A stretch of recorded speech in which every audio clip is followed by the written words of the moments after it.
Bona nit. Les pluges de l'any passat van frenar la davallada general de la qualitat ecològica dels rius i rieres d'Osona i el Lluçanès i es comença a veure una millora. Així consta en l'estudi que fa anualment el Centre d'Estudis dels Rius Mediterranis de la Universitat de Vic.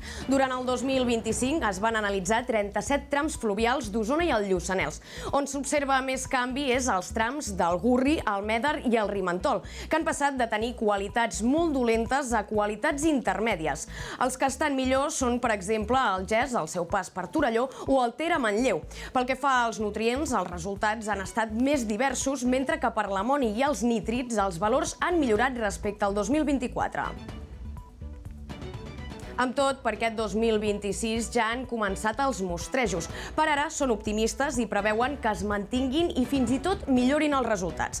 Ara, però, canviem de qüestió perquè Joan Ballana torna a la política bigatana i opta a l'alcaldia amb Esquerra Republicana el 2027. La convivència i la seguretat seran els eixos claus del seu projecte per Vic.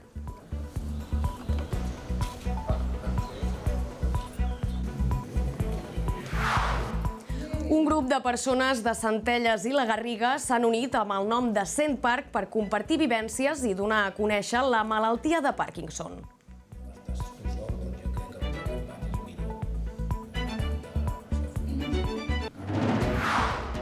I el 9-9 estrena per Sant Jordi el nou llibre Passa pàgina, un recull de 43 articles escrits per Agustí Danés des del 2023.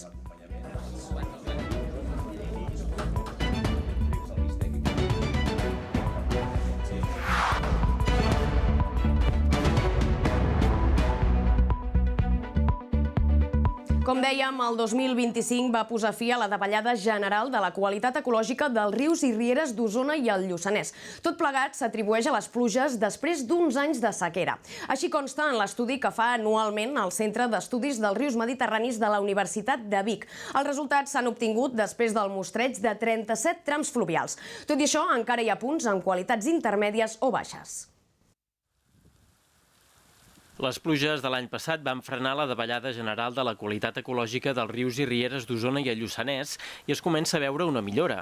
És el que es desprèn de l'estudi anual que fa el Centre d'Estudis dels Rius Mediterranis de la Universitat de Vic, Universitat Central de Catalunya. Tenim una sèrie de dades d'uns 22 anys i es veu ben bé que el 2021 va començar aquesta davallada, que és quan coincideix amb la sequera, i ara aquest 2025 es veu com comença a millorar una mica. Llavors, era pràcticament un problema de la falta d'aigua i de cavar dels rius. Els resultats s'han obtingut després del mostreig de 37 trams fluvials. Un dels indicadors és la qualitat biològica. Que mirem amb els macroinvertebrats aquàtics, que depenent de la presència o absència d'alguns grups més sensibles o menys sensibles a la contaminació i també de la diversitat de les diferents famílies que trobem de macroinvertebrats, llavors això ens dona molta informació de la qualitat. Però també es tenen en compte altres factors. Són els fisicoquímics, que són tots els paràmetres de pH, conductivitat, concentracions de nutrients, oxigen. Llavors també mirem paràmetres morfològics, que són un índex d'hàbitat, per veure si els macroinvertebrats disposen d'hàbitats suficients per viure, que va molt lligat al que dèiem amb els cabals, amb la disponibilitat d'aigua i de règims de velocitat, profunditat de l'aigua. I també mirem el bosc de ribera, el bosc del costat del riu. On s'observa més canvi és els trams del Gurri, el Méder i el Rimentol, que han passat de tenir qualitats molt dolentes a qualitats mediocres o intermèdies. Els que estan millor són, per exemple, el Ges al seu pas per Torelló o el Ter a Manlleu. El Ter sí que és veritat que també havia baixat molt la qualitat. En llocs molt naturals com les masies de Voltregà sí que havíem vist una disminució molt gran de qualitat biològica, sobretot d'aquests macroinvertebrats aquàtics, i ara aquest any almenys s'ha mantingut, el Ter s'ha mantingut una mica més igual, però no ha continuat aquesta davallada. A banda de la pluviometria, també es porten a terme projectes com el de Riberes de Vic o del Ter, que permeten millorar alguns paràmetres. Un altre és la revisió dels abocaments d'aigua sense tractar. Sobretot en períodes de sequera, limitar una mica els barems d'abocaments. Sí que és veritat que les depuradores fan una feina boníssima i nosaltres estem sempre en contacte amb elles i ja en som conscients també que en períodes de sequera, evidentment, tot això empitjora. Per aquest 2026 ja han començat els mostrejos. Per ara són optimistes i preveuen que es mantinguin o fins i tot es millorin els resultats.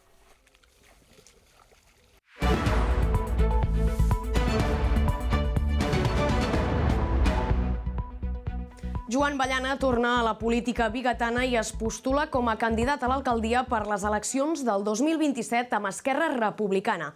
Va plegar de la política municipal el 2018 per motius professionals i familiars. El juliol de l'any passat va sumar-se a l'executiva comarcal i mesos després Esquerra el fitxava com a assessor en convivència i seguretat a la Diputació de Barcelona. Aquestes àrees, ha avançat, seran també una prioritat dins els eixos de treball del seu equip en cas de ser escollit per l'Assemblea de Militants el candidat del partit a la capital usonenca. Torno a tenir la força suficient, amb la perspectiva de 7 anys estant al sofà de casa, diguem-ho així, veient la política des de la barrera, doncs amb la força suficient per tornar a entomar aquest repte colossal, que jo crec que és majúscul, de l'alcaldia de Vic. És veritat també que Esquerra m'ho ha demanat diverses vegades, segurament les primeres doncs, ho he refusat diverses vegades també, però finalment m'he decidit i estic convençudíssim d'entomar el repte i amb més força que mai. Segurament proximitat i tolerància zero són els conceptes que definiran el nostre projecte quan, evidentment, hi hagi l'assemblea. Jo anuncio que jo estaré, que em presentaré a l'Assemblea de Militants d'Esquerra i si surto elegit doncs començarem a treballar. Però què ha fet acabar de prendre aquesta decisió? Doncs que aquest repte el propi partit l'ha començat a entomar. I per tant en Joan Ballana està en aquesta línia i aquí estem. No és un moment fàcil, cal dir-ho. Segurament quan jo vaig deixar la política i ho vaig deixar en un moment dolç, amb els millors resultats d'Esquerra Vic a la ciutat, per tant era un moment dolç. Ara segurament no ho és pel context i per moltes coses. Per tant, no és el moment fàcil de tornar, però els reptes m'apassionen i aquí estic. Nosaltres ens presentem per assumir l'alcaldia de Vic. No és un projecte de govern, no és un projecte d'oposició, és un projecte per solucionar els problemes i els reptes que té la ciutat a dia d'avui, en els quals la convivència i seguretat n'és un de troncal. A partir d'aquí n'hi ha diversos, però que ja es aniran desgranant en el seu moment quan es comenci a treballar. Queda un any just, però jo des que sigui elegit començo a treballar 24 hores, 7 dies a la setmana per assolir el repte. L'àrea d'acollida i integració del Consell Comarcal d'Osona demana que s'habiliti un punt d'atenció oficial a Vic per facilitar el procés de regularització de persones d'origen estranger. Consideren que la mesura beneficiaria prop de 7.000 persones de la comarca que actualment s'han de desplaçar a Barcelona, Manresa o Granollers per fer els tràmits presencials. Des d'aquest dijous el procés ja es pot fer de manera telemàtica i a partir de dilluns també presencialment. Els tràmits es poden completar fins al 30 de juny. Tot i això, per fer-los per internet requereix certificat digital o bé recórrer a un professional, fet que pot comportar un cost, mentre que la via presencial és gratuïta però menys accessible pels veïns d'Osona.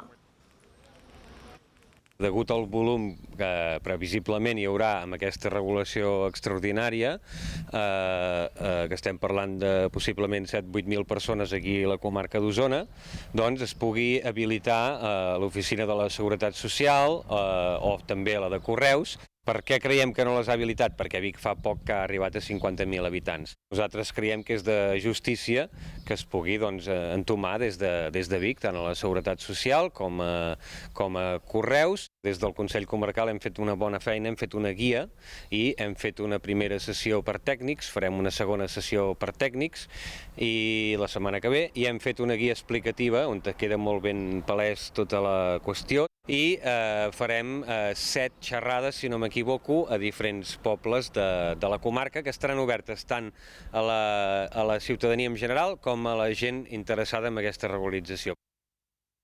Un grup de 5 exdegans de la Facultat d'Educació de la Universitat de Vic han signat un document que posa en qüestió la decisió d'obrir 2 nous graus en psicologia que s'afegirien al que ja s'imparteix al campus de Vic. En el document que adrecen al Consell de Govern de la UVic qualifiquen d'imprudència que s'arribi a comptar amb 3 graus en psicologia a la mateixa universitat, mentre recorden les exigències que s'han de complir per obrir noves titulacions. En aquest cas, recorden que qui haurà de posar tota la base és la mateixa Facultat d'Educació, que actualment ja imparteix el grau. Així, avisen del perill que cada un dels centres actuï pel seu propi compte i amb interessos particulars. Des de la universitat expliquen que el campus de Manresa va presentar la sol·licitud i que les dues facultats mantenen converses per explorar la via més adient per donar resposta i concreció a la proposta.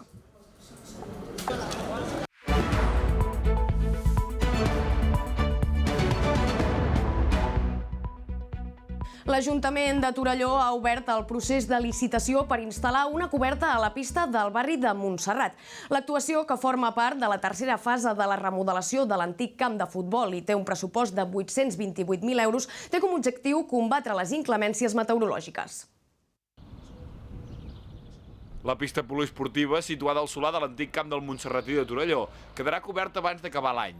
L'equipament, que es va inaugurar el 2023, millorarà enguany les prestacions amb un pressupost base de 828.000 euros. Un projecte que el que busca és que la pista poliesportiva que es va construir fa poc tingui més prestacions, en el sentit d'una pista coberta que es pot utilitzar independentment de les inclemències meteorològiques, tant pluja com, per exemple, les temperatures de l'estiu. Segons preveu el projecte, la nova teulada cobrirà una superfície total de pràcticament 1.000 metres quadrats. A més, l'estructura estarà preparada per suportar la instal·lació de plaques fotovoltaiques i permetrà, en un futur, realitzar el tancament lateral de l'equipament. Es tracta d'una actuació que no és aïllada, ja que s'acompanyarà de la reforma dels antics vestidors del camp del Montserratí, la tercera fase de la remodelació de l'antic camp de futbol. Totes aquestes formen part del conjunt de propostes sorgides del procés participatiu per remodelar la zona que es va dur a terme al barri. És una actuació que arrenca d'uns pressupostos participatius de fa molts anys, que es va decidir fer en fases i que la primera fase va ser un parc infantil, la pista poliesportiva i la reforma dels vestidors. I s'hi ha afegit, amb aquesta actuació, poder cobrir la pista per, com deia, que tingui la màxima utilitat per tothom. Un cop s'adjudiquin els treballs i s'assigni l'acte de replanteig, el termini d'execució previst és de 6 mesos.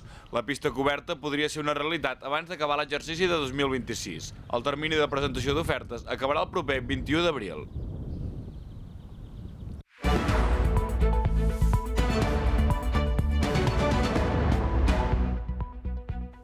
Un grup de persones de Centelles i la Garriga s'han unit amb el nom de Cent Park per donar a conèixer la malaltia del Parkinson.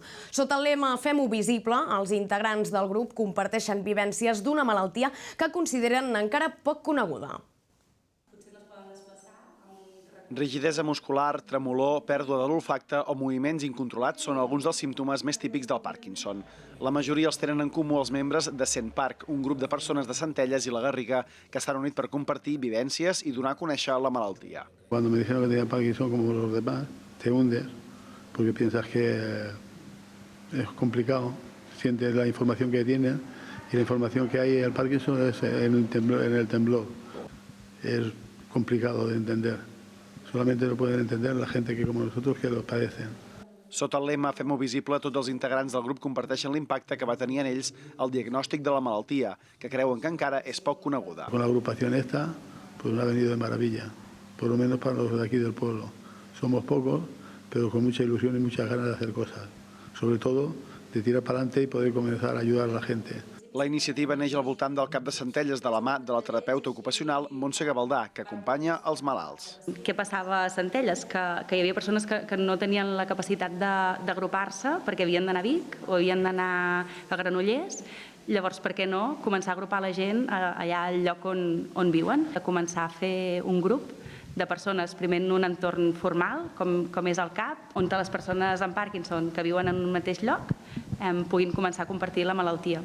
A partir d'aquí, a través de coneixences personals, un primer grup de Centelles va entrar en contacte amb persones de la Garriga, com Pepa Martín, que ja havia dirigit una associació d'afectats de Parkinson a les Terres de l'Ebre i que no va dubtar en sumar-s'hi. Per mi va ser una porta que se m'obria davant de que no trobava contactes com per poder trobar gent que volgués fer teràpies o si més no, ajuntar-se.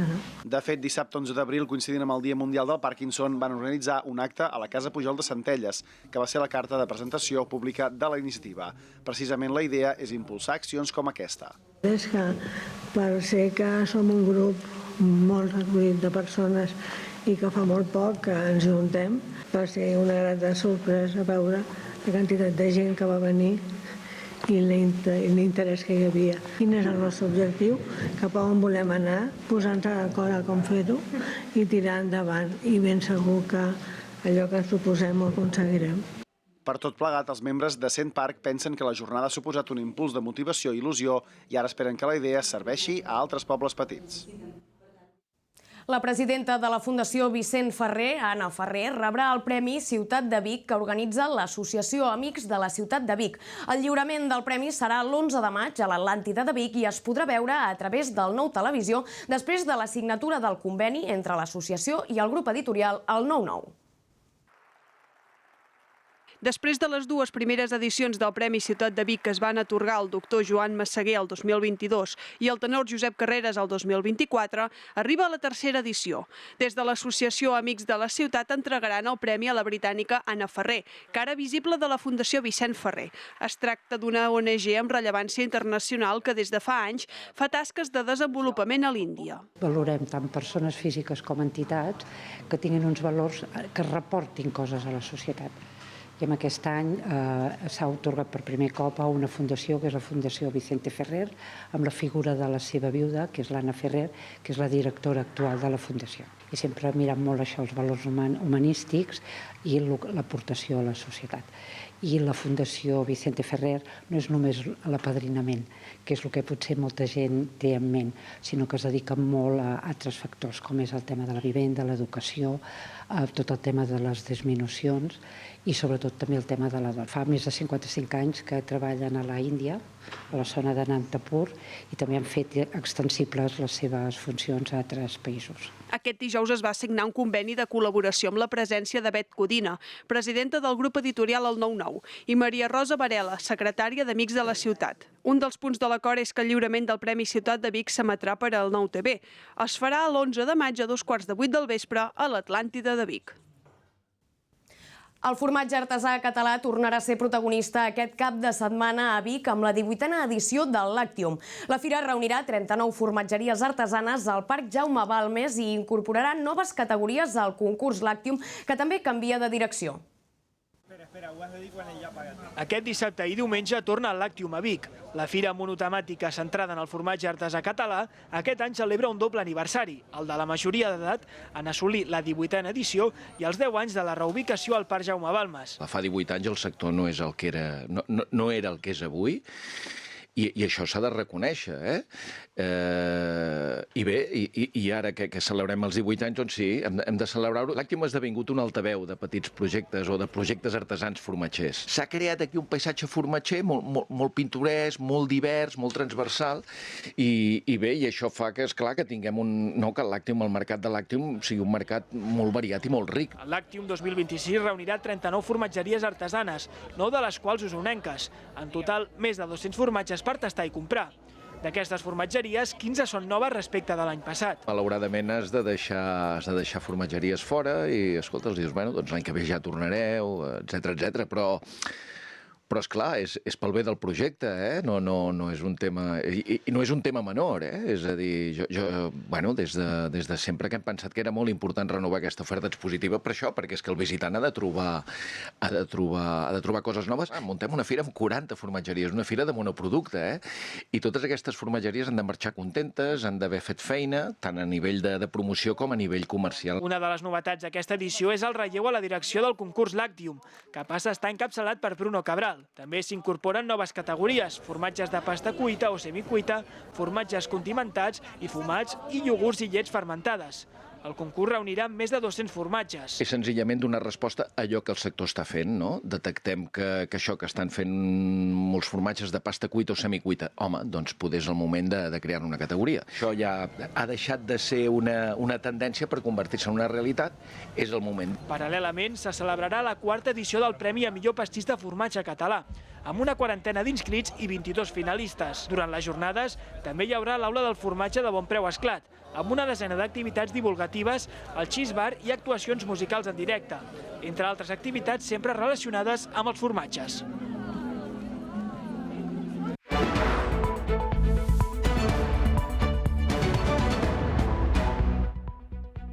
Arriba Sant Jordi i, com cada any, el 9-9 ha editat un llibre. Es va presentar aquest dijous al vespre i es titula Passa pàgina. Es tracta d'un recull dels articles publicats pel director editorial del 9-9, Agustí Danés, des del 2023 a la seva secció titulada La Lupa.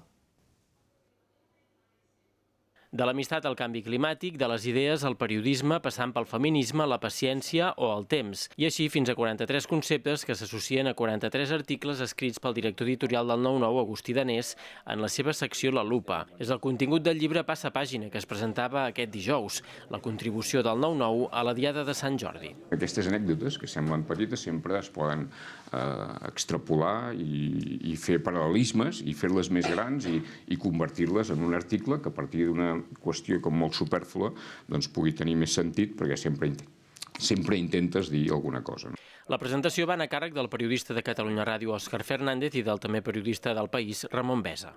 És un retrat bastant xulo, crec jo, de la comarca, de les relacions de la comarca, del periodisme que es fa aquí al 9-9, de l'Agustí com a persona, de les anècdotes que ell explica, però és que a més ens enganya perquè amb la seva manera d'escriure ens fa creure que són textos senzills i fàcils i que per tant estan fets sense pensar-hi. Ja a la facultat ens ensenyaven que a vegades la cosa senzilla és la més difícil d'aconseguir. Quan una persona té sentit de l'humor, de vegades pot ser molt fi i molt irònic, però respecte als altres, no ho és respecte a ell mateix. Aleshores, jo crec que aquest és un exercici de despullar-se i de dir, bueno, jo puc tenir aquest punt que puc fer riure amb un monòleg, però al mateix temps sóc capaç de riure'm de mi mateix explicant com jo em manego amb les situacions més inversemblants. Aquest també és un llibre col·lectiu, ja que cada article incorpora una petita definició del concepte al qual està associat. Unes definicions que han fet en la major part periodistes i altres treballadors del 9-9. A l'hora de trobar un fil, com que això eren articles publicats, el que vam fer va ser dir, bueno, associem aquests articles en una paraula, no? I que llavors la gent faci una definició de la paraula i una fotografia. I aquest és el fil, parlant de grans temes, no? Diguem, de l'amistat, de la malaltia, de la felicitat, dels fills, etc. L'edició ha estat possible gràcies al patrocini de la consultoria Bosch, la Doma i la col·laboració de Ferros Cullell i es pot adquirir a la seu del 9-9 de Vic. I fins aquí el repàs informatiu d'aquest divendres. Nosaltres tornem dilluns amb tota l'actualitat de la comarca. Gràcies per la seva confiança, bona nit i bon cap de setmana.